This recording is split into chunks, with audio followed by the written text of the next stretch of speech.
everybody, welcome to another bacteria lesson.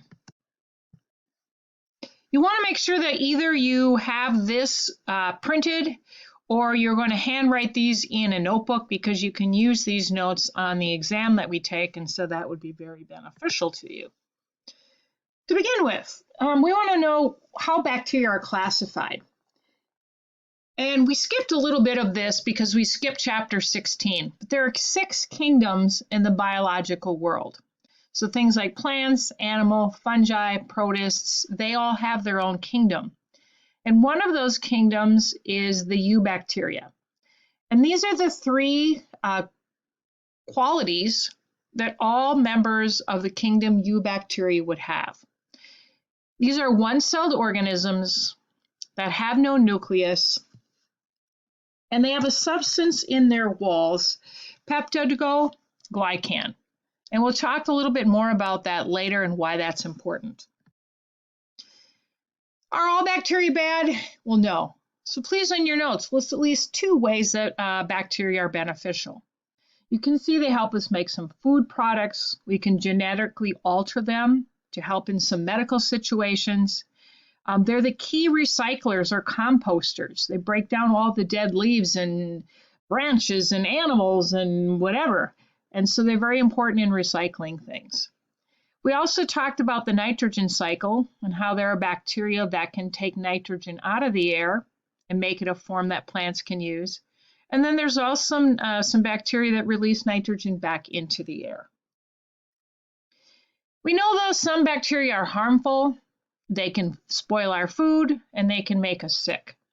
Many illnesses are bacterial, not all, so it's important to identify what's making somebody sick so that we can treat them.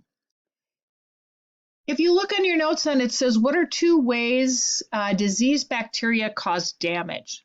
And 2 things that they can do is they can produce a toxin. Toxin's a fancy word for poison. And so one reason that you get a fever is that these toxins have been released, and this is your body's way of responding. Some bacteria physically destroy your cells, and obviously if they're destroying your cells, they're going to make you sick. Knowing what bacteria someone is infected with is really important to treating them correctly. So our lecture's focus today is learning about how bacteria are identified. So you can see on this slide, they're different shapes. They can group or cluster together in different ways. And there are a bunch of staining, chemical tests, growing things we can do them to help identify them. To begin with, please draw on your notes these 4, the shapes that they are in the little table. So Coccus is simply round. Bacillus looks kind of like a hot dog. Vibrio looks to me like a just sort of like a comma or a boomerang. And then Spirillum kind of looks like a noodle that winds around and around and around. A little bit about like the helix part of DNA. So if you need to take more time, pause this and draw those in. Now, in addition to just the shape of them, the way they're gathered together also gives you a hint as to what kind of bacteria they are. They can be a single bacteria. They can be 2 of the same kind that are kind of lumped right next to each other. They can be in chains where there'd be one after the other, after the other, after the other. And then a sheet would just be like a whole bunch of them gathered in a group, but they're not in a chain. Pretty scientific, huh? So if we continue on then, what you'd want to do to identify the shape of bacteria is streak them on an agar plate so that you can isolate them.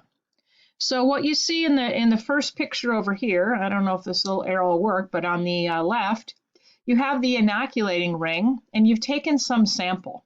And you started here, and you're trying to make kind of a bunch of lines that don't really crisscross each other, because you're trying to dilute or thin out your sample. Then you turn your agar plate a quarter turn, and you start up here at the edge, and you streak across some of the thin lines that you made the first time. Turn the plate, streak again, turn the plate, streak again. Between each of those, you'd put your little inoculating ring in a fire or flame, Bunsen burner, to try to sterilize it.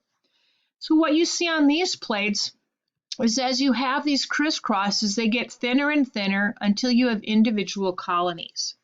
Same thing down here. Each of these colonies represents a single bacterium that is now reproduced and basically cloned itself into a little collection. Sometimes we use different kinds of mediums to grow different kinds of bacteria. So this is a picture of a throat culture agar plate. And that's different than the agar that we use for some of our labs during school. Anyway, with a throat culture plate, it takes about 2 days for you to have enough growth to tell if it's a positive test. You notice there's this little A here in the middle on a disc, and this contains an antibiotic. And we know this antibiotic then would kill this kind of strep bacteria because there's this zone of inhibition or zone where the bacteria cannot grow into. And we'll learn more about that in another lecture.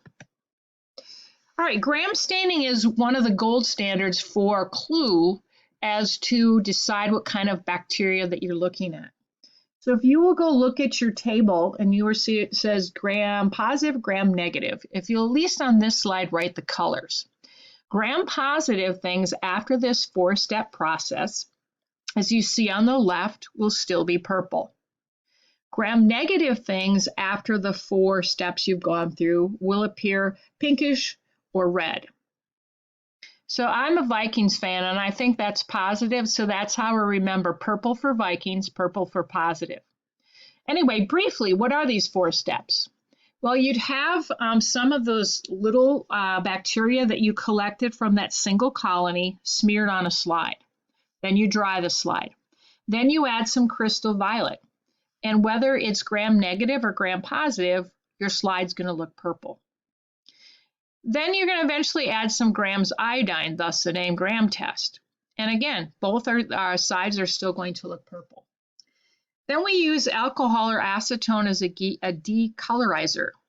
And you can see, gram positive ones still remain purple. The gram negative bacteria, however, adding the alcohol now removes the purple from the slide. And then we add the saffron red. And since the positive ones are purple and that's kind of dark, the saffron red doesn't really do anything. But in the gram negative ones, adding that saffron red gives them that pink or red color. Now, why don't we just look at them after step 3, because they're definitely different on both sides of the slide. Well, if you try to look at something perfectly clear under a microscope that's super tiny, you won't be able to see it. And thus we add the saffron red so that we can identify those. All right, what's the big deal? Well, if we keep going on here, will you please write that gram positive ones stay purple and they have thick cell walls. By contrast, the gram negative ones have thinner cell walls. In addition, the gram positive ones have their peptidoglycan on the outside. So you can see the picture, again, I hope this little arrow moves, of all this little purple here, and it's on the kind of the outside of the cell membrane. Versus the gram negative ones, where the skinny, thin little layer of the peptidoglycan is sort of inside. So it's inside this lipopolysaccharide layer. Lipo means fat. So there's kind of this fat layer on the outside covering up the thin layer of peptidoglycan. All right, so how does this result in the 2 difference of colors? Well, basically, when you put the crystal violet and the grams on there, it's in this layer because it's on the outside and it's absorbed. When you do this on the gram positive ones, the alcohol that we use in the 3rd step dissolves this or the fat layer away. And thus, when we then add the pink at the end, now that's what gets absorbed by, again, this very thin layer of peptidoglycan. Really what we want you to know is what's gram positive, what color, what thickness is the wall, gram negative, pink, thinner wall, that's kind of on the inside. So under a microscope, this is what they would look like. And as you can see, the ones on the left over here are round. They're just little dots and they're purple. Therefore, they would be gram-positive cocci. Cocci is multiple for coccus. And then if we look at the ones over here, these are pink, and you want to isolate where if you see just a single one. And so you'd say that's a gram-negative bacillus because it's got a single cell shaped like a hot dog and it's pink. Now, if we were trying to identify what bacteria we're looking at, we would do some more tests. So if you remember, we used catalase in the fall and it bubbled when we reacted it with the liver. You would see if the bacteria caused that same kind of reaction.